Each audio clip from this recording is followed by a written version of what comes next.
Assalamualaikum warahmatullahi wabarakatuh. Good morning, everyone. So today we learn about the statistic for 11 IGCSE Math Additional with Ustada Tutut. So let's start our class by reciting doa awal pembelajaran together.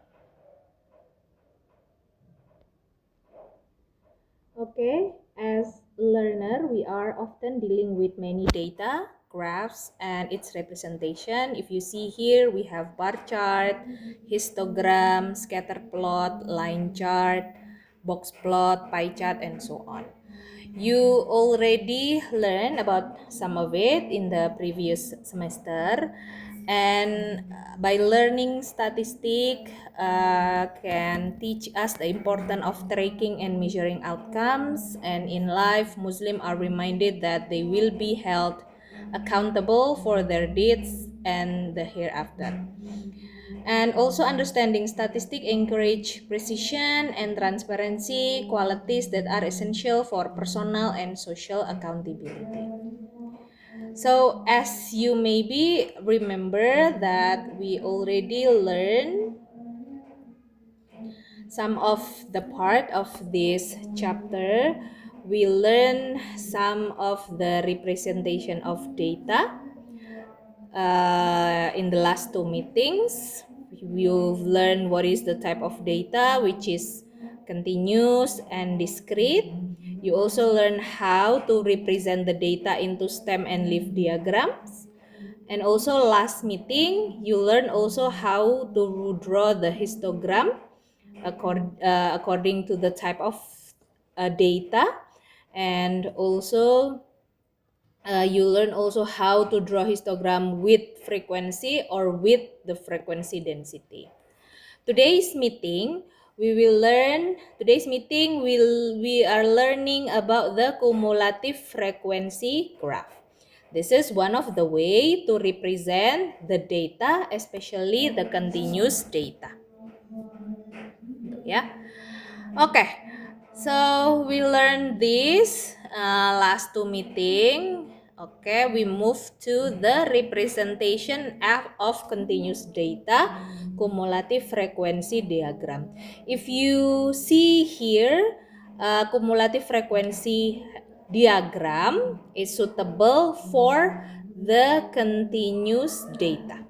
Yeah, if stem and leaf diagram is for the discrete data, and then histogram can be for discrete and can be for continuous. But for cumulative frequency diagram, it is the best suit for the continuous data. How to graph the cumulative frequency diagram? Because it is for continuous data. If you see here, our data is in the class interval, so there are range on it. So this shows the length of 80 leaves from a particular tree given to the nearest centimeters. So the length between 1 to centimeters, there are 8 leaves. 3 to 4 centimeter, 20 leaves. 5 to 7 centimeters, 38 leaves, and so on. So if you see there from the right side, the cumulative frequency diagram drawn gradually increase. So if you see here, it's like this, gradually increase. It's different with the a bit review ya. Stem and leaf, you will have the stem part, something, leaf part. This is for stem and leaf. And for the histogram, you have bar with no gap. This is the histogram.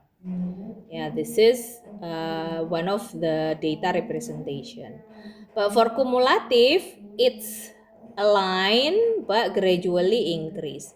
Because from the word cumulative, it means we accumulate the frequency to get the diagram. So now you can distinguish ya when to know the difference between stem and leaf diagram. So there will be stem and leaf. Histogram is bar chart with no gap. Ya, no gap. The keyword for histogram is no gap. And then now cumulative frequency diagram mean we accumulate the frequency. Okay. So now how to draw the cumulative frequency diagram? First of all, we need to create new table from the given table that give us the data. We create new table with addition of frequencies. First of all, yang length-nya less than 0.5 ada 0. And then less than 2.5 ini ya, based on data ini kan 1 until 2. So less than 2.5, 0 plus 8. 8 coming from the first frequency. This one 8 coming from the first frequency. Yeah. And also there is a second row over here, 0 plus 8 plus 20. This one 20 coming from the second frequency. So we accumulate the frequency from the first one until the last data.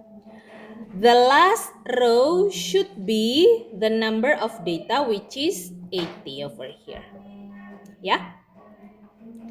Now, after that, we before the diagram can be drawn, we must organize the given data to show upper class boundaries and cumulative frequency. If you see here upper class boundariesnya, first 2.5 karena ininya 2, kemudian 4.5 ini dari yang upper class boundary 4, kemudian 7.5 ini dari upper class boundary yang 7, 9.5 upper class boundaries yang 9, 11.5 upper class boundary yang 11. Itu. Ya. So now how to plot the data that we got after we accumulate the frequency. Ya. First we plot 0.5, 0. Ini our starting point-nya. Ya. I think it's better if I use yellow maybe ya. So this is 0.5, 0. Kenapa? Because ini from the first row 0.5, y-nya 0. And then next one we have 2.5, 8. 2.5 from the upper class boundaries, 8-nya from the second frequency. So this is the second plot. And then the third plot 4.5, this one 4.5 with 28. Nah, if you see here, this is about around 28 ya. Jadi ini ada di titik 4.5, y-nya 28. Seperti itu. And so on until the last plot. The last plot we have this one. Yeah. This is 11.5,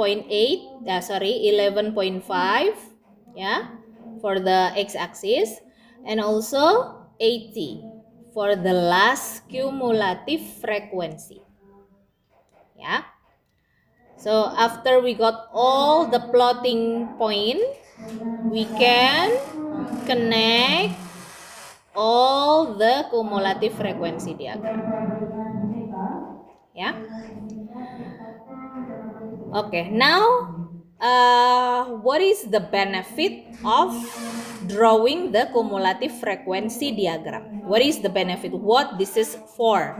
What type of problem that we can answer using the cumulative frequency diagram? First problem, what is the number of leaves that are less than 3.7 long? This one, question A. The number of leaves that are less than 3.7 centimeter long. Ya, let's see ya. yang less than 3.7 centimeters. So we need to find length 3.7 centimeters itu di mana? This one, about this one. So this is 3.7 centimeters. 3 centimeters ternyata match with around this point, around 18. So we can conclude that the leaves that are less than 3 centimeters long around 18 because of this cumulative frequency diagram. If you see here, some of the key point adalah less than. Because it is cumulative frequency, we can answer this type of question. Less than, more than, lower boundary, upper boundary. Nah, itu the difference between histogram. You will never show question like berapa yang less than kayak gitu. So less than usually appear in the cumulative frequency diagram. Okay, second question. The lower boundary of the length of the longest 22 leaves. Ya. Ini sekarang questionnya dibalik ya. The longest 22 leaves. Mana the longest 22 leaves ya? The longest bentar.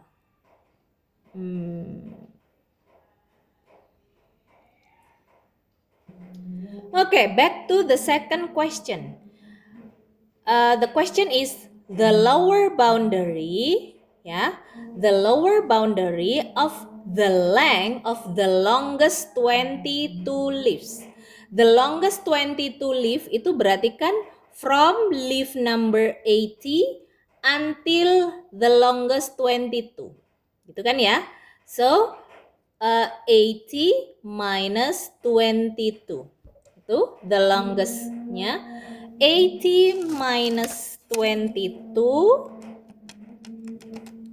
is 58. So from leaf number 58 around here, ini leaf number 58 ya, until leaf number 80, the longest 22 leaves. Siapa lower boundary-nya ya? We see here. So we connect the line ya, 58 over here. Nah, there are two type of line over there. Ya. Ada polygon and also curve. So, to draw the cumulative frequency diagram itu ada two ways. Using the polygon and using the curve. Using the polygon, which is the blue one, itu the polygon is the red one, red one itu like you connect ya, exactly the point, makanya dia agak kaku ya. Ini polygon yang red. Nah, curve itu dia a bit smooth. Tuh, agak lemas gitu ya, a bit smooth. Itu. Nah, it's okay if it is different between the polygon and also the curve because we are asked to find the estimate aja. Nah, if the estimate, if we like zoom in very itu very small gitu ya, we can estimate the value for estimation for polygon give 6.9. Ini di sini 6.9. And also for the curve 6.7. That's okay ya. In statistic we may do the estimation. There's a room for error in statistic because we only estimate kayak gitu. Okay. That's my explanation about how to draw the cumulative frequency diagram. You may replay the video if you think you miss some of the explanation or you need to understand more about my explanation. Okay, next let's try some question. This is the exercise from your book. Yeah, let me see. This is from the exercise 1C, page 16. Yeah, if you want to check your book. So the reaction times T second of 66 participants were measured in an experiment and presented below. Nah, if you see here, ini dia sudah as the cumulative frequency ya. So you don't need to accumulate the frequency karena ini sudah ditambah-tambah. Ya. 0 to 3 sudah, kemudian 3 to 8, berarti kan ini di sini ada proses 3 plus 5 gitu ya. Kemudian di sini ada proses 8 ditambah sesuatu dan seterusnya until the 66 participant.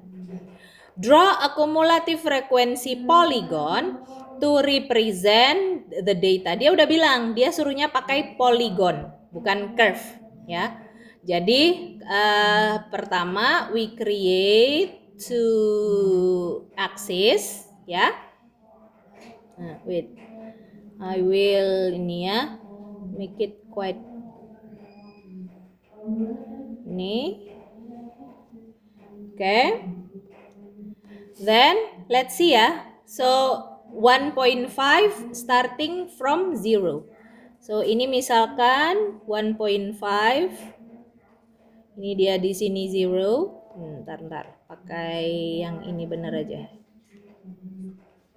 Ya. So 1 until 13 ya. 1, 2, 3, 4, 5, 6,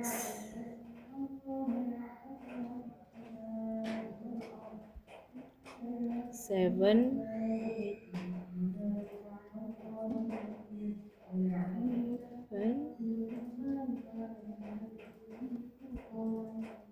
12, 13. Yeah. This is 1 until 13, for example. And then 0 until 66. Berarti 0 until 70 lah ya di sini. This is 70.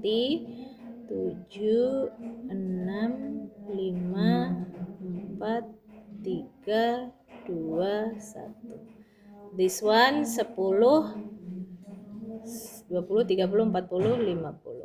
Nah, for example like this ya. Okay, now we can draw cumulative frequency polygon yang di sini. First of all, 1.5 with 0. Berarti around this. 1.5 around this.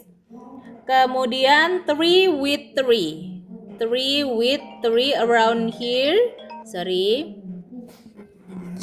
3 with 3. Okay.